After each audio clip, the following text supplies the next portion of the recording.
This is Kal Kat, the Kal Katster, and this is a review of the season finale of Strange New Worlds, A Quality of Mercy, which should have been called a visit to a visit to a balance of terror, not quality, but quality of mercy is fine. um, yeah, in this one we have Pike concerned about his future, his fate from having gone to the Borath planet.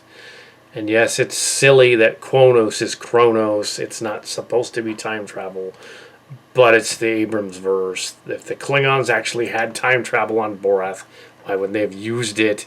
They would have. So, yeah, a lot of that doesn't make sense.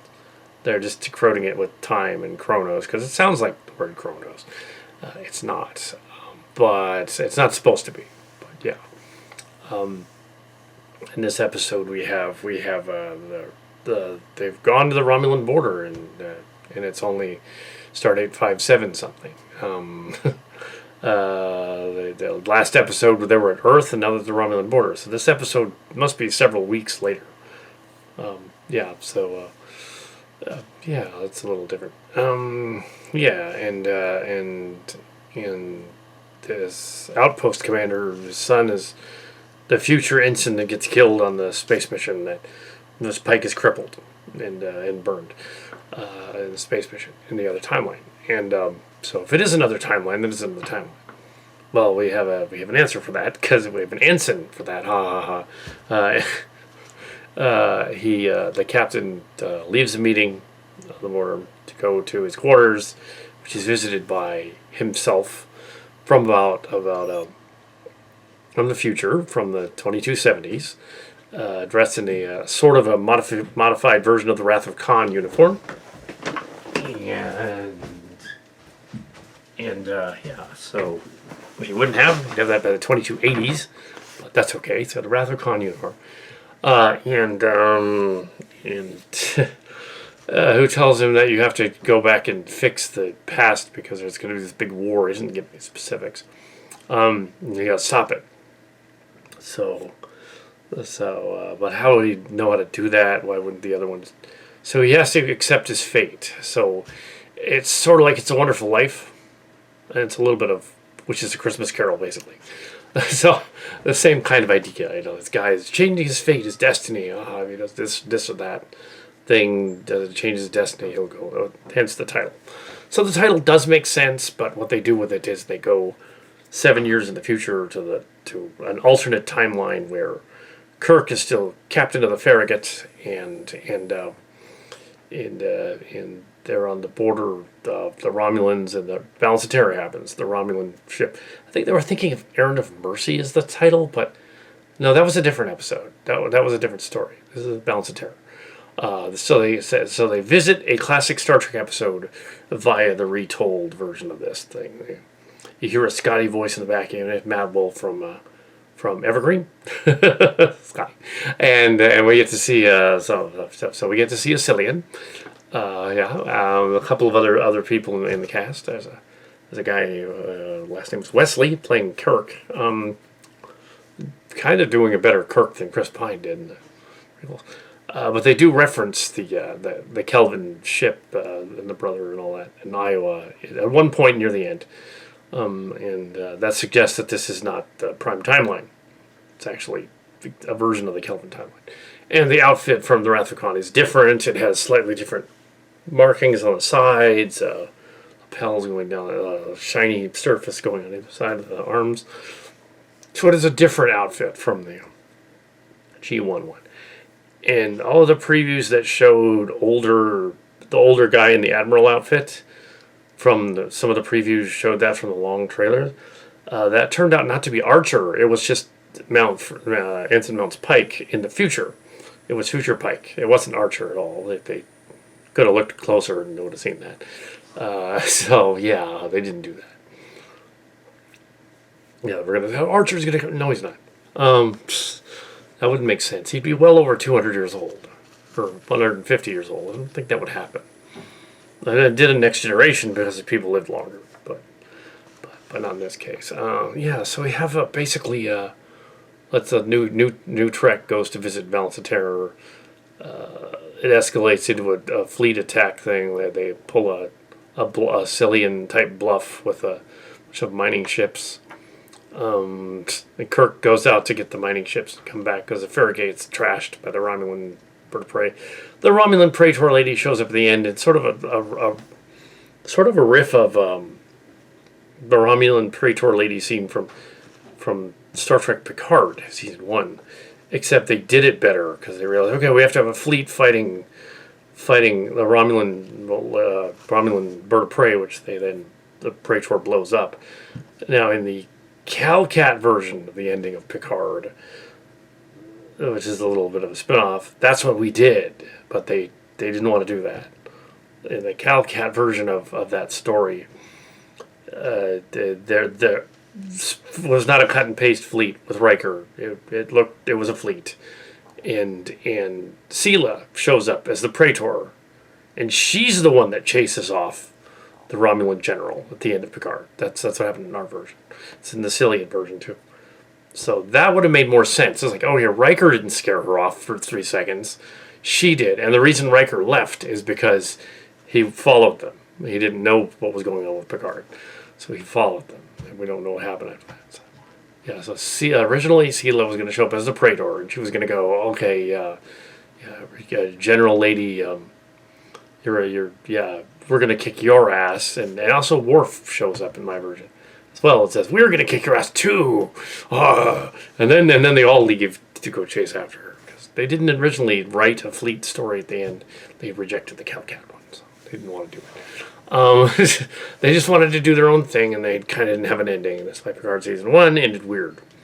They didn't want to do all that. They didn't want to spend 15 more minutes explaining all that. They could have just said, oh, we fixed Picard's brain and he's not a robot. They could have done that, but anyway, so that's another tangent. But it's going to be in here. So here we have that scene done in this version. Cillian version.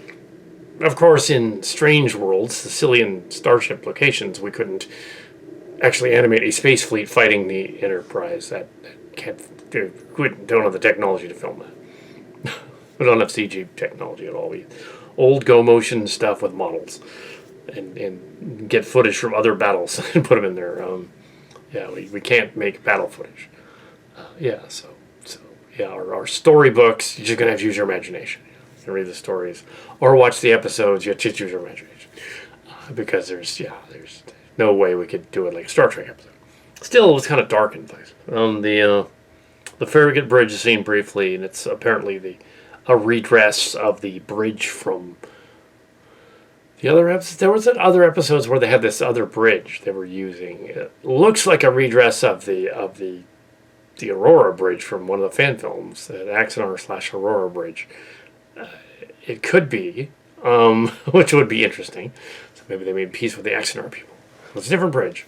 Yeah, slightly different Enterprise bridge. Very dark in places in the back. I'm not sure why I looked at the mirror, but it wasn't mirror.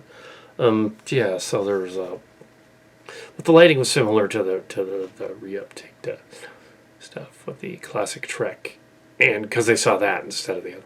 The classic Trek episodes themselves were not very dark in the background with the lighting. It's just that when they composited the film stock, when they did the Blu-ray transfers of the classic Star Treks, they screwed up and they took some of the grain out. They shouldn't have, because then it made the depth look weird. So that's what happened there. So the depth looks weird. So they're like, it was well lit with the grain in it. You see the grain. Your eye is tricked into seeing the grain. Also other composites they couldn't replicate. Next Generation ones are like that too. I don't have any of the Next Generation DVDs, the rewrites with all the changed effects. Not the bloopers, but not the changed effects. But from downloading them back when you could do that. I didn't get any of them. I didn't, physical media of those. But I do have the classic Treks, like those Blu-ray transfers and the original ones. And the original ones are lighter, so they clearly were doing something to light the backdrops. Here they're copying the composited ones, and it looks different. somehow.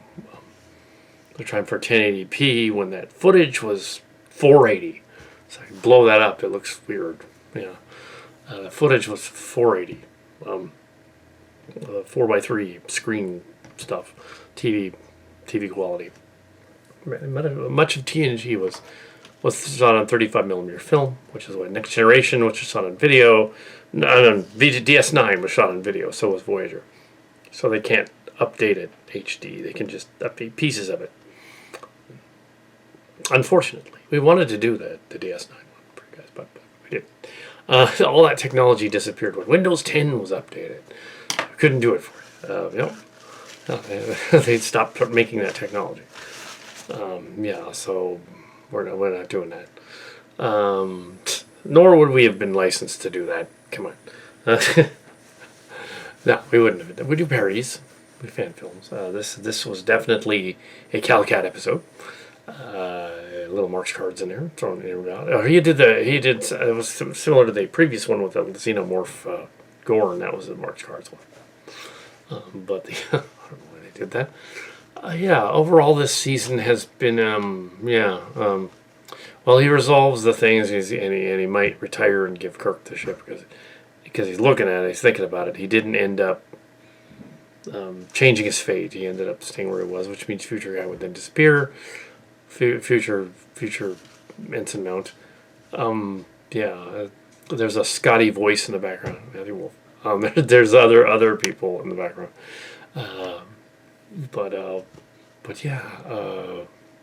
That's funny. So, Matt Wolf would have been Church Group. Yeah, Church Group. Yeah. CCCM, on location character. On location, first press. Old school.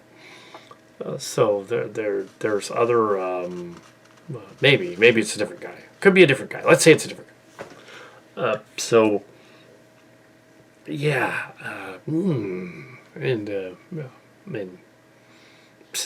Sure, we'll discuss all of this when they have the convention in August. The last week in August. We go to Silicon, Adam Savage's Silicon, which used to be Comic-Con. They changed the name. This was it's all the whole season's been fine and capable. At least it's not a universe-ending thing. Although we almost went there in the end thing here, because Akiva, he's like, we have to do the universe-ending thing. They mentioned that ship though. That's from the Kelvin timeline. So and they mentioned Prime timeline twice in here, but clearly it isn't. It's more advanced looking, so it's not the Prime timeline. It's an update of the timeline. That said, you can't take a 60s cardboard spaceship set and make it look like. Yes, and for your moment of zen, go. I have. Where did it? I'll show the cat thing. Let's do that.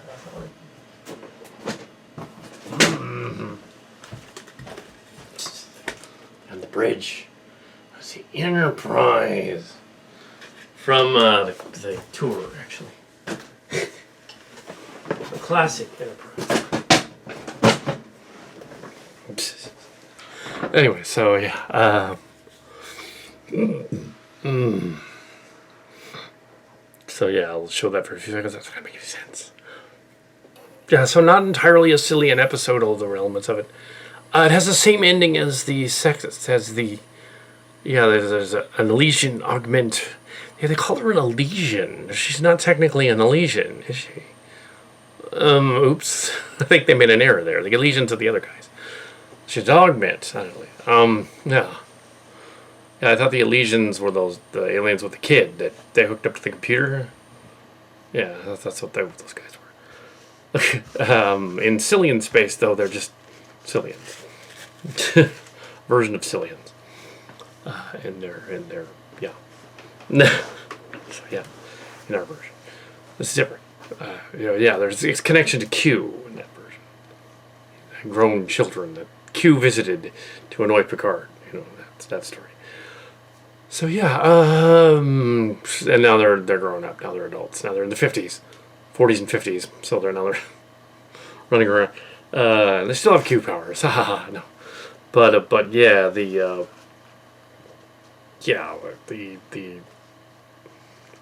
arrest Una at the end because apparently, like they arrested the captain at the end of Lower Decks season 2.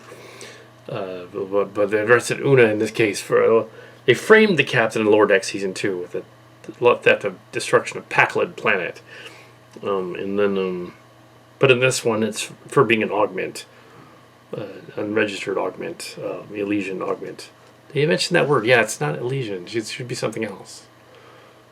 Well, when her name is Una, it means one, so clearly she's supposed to be some sort of creation or something. Yeah. If she is a Q, why doesn't she just go and just escape? She's not a Q. It's different Elysians. Different aliens. Just use a similar name. Sort of like in Next Generation and DS9, they kept using Terrellian over and over again. Mark Cars' characters, under his real name, of course. And they kept using them for different races, including one was a race of lizards, even. One was, which is correct. The others were humanoids with the plague, and there was a humanoid with 4 arms playing a piano that was a Terrellian. It was like, what? Well, it's actually a lizard with 4 arms. Anyway, so, yeah, doing all sorts of things. Yeah, so, the quality of mercy. Yes, Pike is going to accept his fate. Even though he didn't die in the menagerie, he was just messed up. He wasn't dead. It was like he was dead, but he wasn't dead. Yeah, so you think that in this weird future they have with space transporters and all that stuff, they'd be able to just rebuild somebody from scratch, you would think. They don't ever address that, though, do they? They transport clones and stuff like that. Yeah, well, why can't they just, like cure disease with the transporter? They often don't, yeah. Why would anybody beam up to the ship injured? They could just go, oh, transporter room and buffer, fix him. Like they cure death, basically. The transporter can do anything.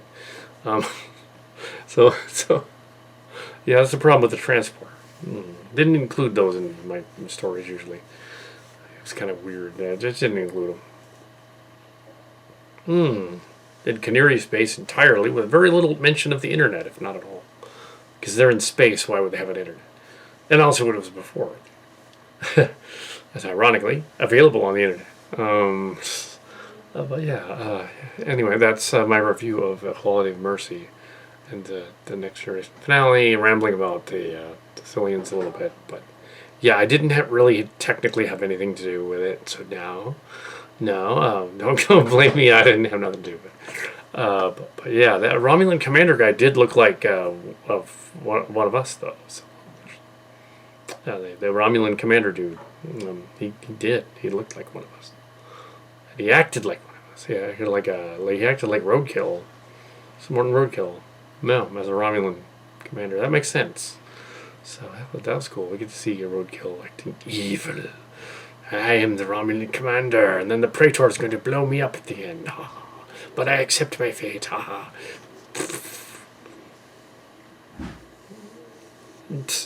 So why would the Praetor go there? You would think that if it's like the Praetor is supposed to be like the Emperor, right?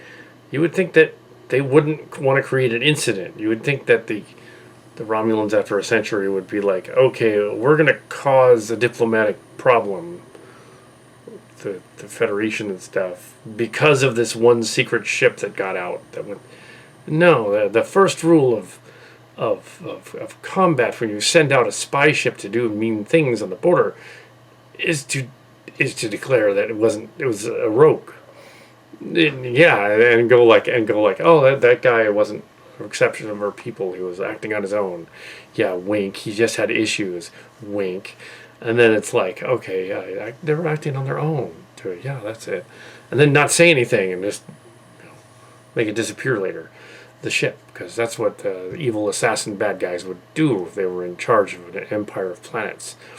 They would just they'd be like, okay, this rogue element did something, but it wasn't us. It was just this element that did something. Yeah, so they didn't do that. So yeah, that's an odd thing there. sure Trek Yards will mention in their long and lengthy review of the thing. Shout out to Trek Yards, yes. Especially like the ones in which they do like a Trek Yards commentary, and they have a drinking one where he's drinking and talking about Star Trek. And by about an hour in, he's hammered, and he's like, And I'm not talking about a critical drinker. I'm thinking about the Trek Yards guy, Foley and Hawkins, who have been in fan films. Including a crossover element in one of mine, but yes, with permission. Anyway, so to mention him, yeah, briefly. Yeah, so yeah, you got to look for it. Yeah, so I think it was during the war, the one with the fallen ones. It's a cameo by Hawkins in there. You got to look for it though. It's just a sound bite. That's all. It never actually says who he is, but that's what it is. It's during the wedding scene. Anyway, so there's a wedding scene in this one, but it's all in another parallel universe. This one also the ship, the Farragut. So the Trek Corps people were all like, "Oh, I don't know if we're gonna do a Farragut episode, or the Farragut thing, and the Farragut ship, and all that." But no, I knew they were gonna have the Farragut, and Kirk was gonna show up. So now you know. I couldn't tell you. So Trek Corps, yeah, I knew about this episode. I wasn't sure whether it was a finale or not, but it was an episode, and I knew about it. So yeah, because this was a Romulan dude in it. Anyway, or at least looked like it. Anyway, that is my review